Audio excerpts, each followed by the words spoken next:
Good Morning Business, le débat.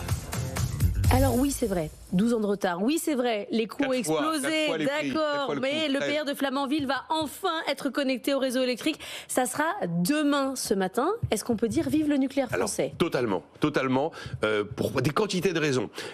D'abord, c'est quand même une énergie massive, l'énergie nucléaire. Une énergie massive et décarbonée. C'est très décarboné, le photovoltaïque, l'éolien, l'hydroélectricité, mais c'est pas à ce point massif.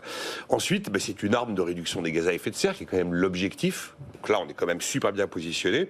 Ça assure l'indépendance énergétique de la France en partie. 70% de notre électricité est d'origine nucléaire. On a le deuxième parc au monde, derrière les États-Unis. Il y a des moments où il faut regarder les forces que notre pays, dont notre pays dispose. On est face à un approvisionnement qui est parfaitement stable, qui est parfaitement pilotable. Ce sont des recettes pour la nation, car nous sommes exportateurs nets d'électricité comme on ne l'a jamais été. Il y a des milliers d'emplois directs et indirects liés à cette filière. En plus, l'expertise du nucléaire à la française s'exporte. C'est un savoir-faire français que l'on sait vendre et c'est devenu l'élément central de l'attractivité de la nation lorsqu'on fait des baromètres sur les investissements directs étrangers. Maintenant, c'est l'énergie décarbonée en tête, quasiment devant tout le reste. Alors, il y a des défis liés à ça. Évidemment, il y a des déchets à retraiter, mais on sait le faire. Il y a également une sécurité à assumer. On est probablement les champions du monde de la sécurité en matière de surveillance du parc installé. Et puis, on a des montagnes d'investissements à assurer pour l'avenir du parc et l'avenir de la production nucléaire française. Mais après des années où le nucléaire était un peu traîné dans la boue, dans les sondages d'opinion. Oui, mais voilà, on avait une espèce d'image complètement erronée du nucléaire. Il a fallu pas mal de temps pour inverser l'histoire. Et maintenant, quand on fait des sondages d'opinion... il a fallu la Russie et l'Ukraine. Oui, mais maintenant, quand on fait un sondage d'opinion publique sur le nucléaire, on arrête de vous dire que ça va exploser, on arrête de vous dire que ça pollue. Les gens, visiblement, ont compris que les grandes fumées blanches qui partaient des réacteurs, c'était de la vapeur d'eau. Il a fallu des années pour ça. Et on arrête de vous opposer Fukushima, qui d'ailleurs n'a pas été une catastrophe nucléaire, ou on arrête de vous opposer Tchernobyl, qui là, a été une catastrophe nucléaire. La vision du nucléaire a totalement changé, et je pense que c'est l'un des atouts majeurs aujourd'hui de notre pays. Oui, donc vive le nucléaire, même s'il y a 12 ans de retard, même si ça a coûté 13 milliards. Jean-Marc, est-ce que vous rejoignez le groupe ? Pas vraiment. Voilà. J'ai quand même des doutes. Vous allez me laisser seul avec Nicolas. Il va me laisser seul. Je vais vous laisser seul avec Nicolas, je le regrette. Mais effectivement, alors c'est une spécificité française. La production d'électricité en France est à 70% nucléaire, comme l'a rappelé Nicolas. D'électricité, hein. Oui, au niveau mondial, c'est 10% de l'électricité mondiale qui est produite par des centrales nucléaires. Alors effectivement, ça permet d'éviter la consommation de pétrole et de charbon.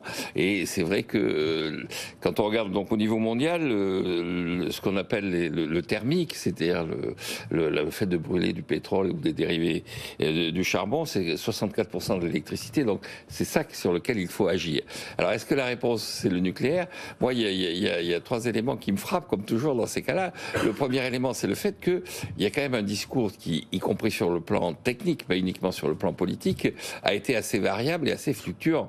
C'est-à-dire que, quand même, Nicolas l'a rappelé, mais il fut une époque où on se faisait élire en disant je vais baisser la part du nucléaire dans le mix énergétique. C'est fini. Et on disait je vais fermer des centrales et on le faisait. Et on fermait des centrales et il y avait une argumentation qui était une argumentation. Donc peut-être que dans 2-3 ans, on va nous expliquer que... C'est fini tout ça, Jean-Marc. Bon, la deuxième... c'est des décisions qui avaient été prises pour rallier des Verts dans les gouvernements. Même les Verts discutent aujourd'hui du nucléaire. Oui. Brice Lalonde dit qu'il s'est trompé. Pas uniquement. Le deuxième enjeu, c'est que je pense qu'effectivement, on va avoir besoin d'énormément d'électricité. Si on décarbone, la réponse passera par l'électricité. Et je pense que le renouvelable a plus d'avenir que le nucléaire, parce que je rappelle quand même que le nucléaire, c'est aussi fondé sur une matière première qui est arrachée à la terre, alors que le renouvelable, essentiellement, c'est l'utilisation du soleil. Et donc, je pense qu'agir sur le soleil, c'est plus efficace, plus porteur que de nouveau détruire, défoncer, arracher. Et moins cher. Et moins cher. Et le troisième élément, c'est que on commence à voir apparaître sur la production d'uranium des mécanismes qui sont des mécanismes de cartélisation. C'est-à-dire que, de même que dans les années 60-70, la surconsommation de pétrole a débouché sur l'OPEP et sur des mécanismes effectivement de constitution de monopole, de constitution de cartel de l'uranium. Il y a un cartel de l'uranium qui est en train d'apparaître. Et alors, je ne veux pas juger les pays, dire s'ils sont sympathiques ou pas, mais le Kazakhstan ne me paraît pas avoir un régime politique beaucoup plus sympathique que celui de l'Arabie Saoudite. Et donc, je pense que là aussi, se focaliser sur ce système, qui est un système qui a été contesté, qui est un système qui, sur le plan technologique, fait appel encore une fois à des éléments qui sont destructeurs de la nature, au lieu de se tourner vers ce qui devrait être la source. Donc on dirait un verre des années 90, Jean-Marc, qui rejoint Brice Lalonde. Non, mais il n'y a pas que... Jean-Marc Daniel, Brice Lalonde, même combat. Non, mais Brice Lalonde a fait volte-face sur le nucléaire. Par rapport aux années 90, on a quand même mis au point des technologies qui permettent d'aller chercher le soleil, et c'est vers ça qu'il faut tendre. Vous savez, je me suis permis d'écrire un livre sur les physiocrates, et au XVIIIe siècle, d'Alembert avait promis à l'humanité, donc d'Alembert c'est le grand savant de l'époque, c'est le grand mathématicien et physicien de l'époque, il avait dit avant la fin du XVIIIe siècle, on pourra utiliser le soleil comme source d'énergie. Je pense que l'enjeu de l'humanité, c'est de répondre à C'est toujours ça. C'est toujours ça. Ça n'a pas changé. Et donc l'enjeu, c'est plutôt la promesse de d'Alembert que la multiplication du nucléaire. Au doigt mouillé, c'est au doigt mouillé, parce que je ne peux pas vous le démontrer.